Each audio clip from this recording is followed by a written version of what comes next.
Reçu par son homologue ce jeudi, l'objectif de la visite d'Antony Blinken à Séoul est d'afficher le soutien des États-Unis à la Corée du Sud, alors que Pyongyang se rapproche de Moscou. Nous partageons de profondes inquiétudes concernant la coopération militaire croissante et dangereuse de la Corée du Nord avec la Russie.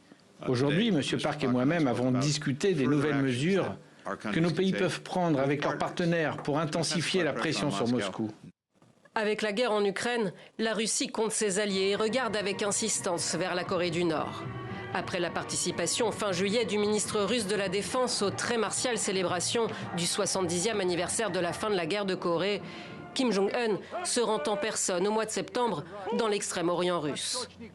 Avec Vladimir Poutine, il visite entre autres un site d'assemblage et de lancement de fusées sur le cosmodrome de Vostochny.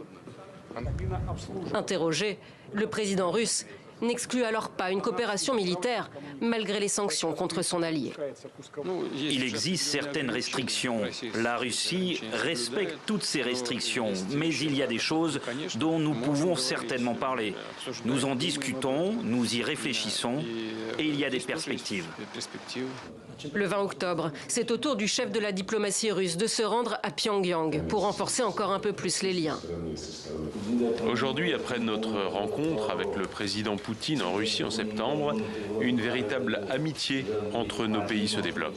De quoi alimenter l'inquiétude des États-Unis qui accusent Moscou d'apporter un soutien technologique au régime nord-coréen en échange de livraisons d'armes dont la Russie manque en Ukraine.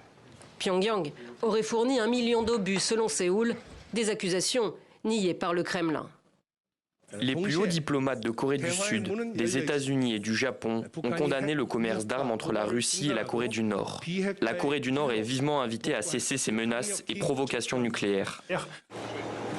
Depuis un an, la Corée du Nord a procédé à un nombre record d'essais de missiles, entre autres. Et elle cherche à mettre en orbite un satellite militaire espion. Après le chef de la diplomatie, le ministre américain de la Défense doit se rendre à son tour en Corée du Sud.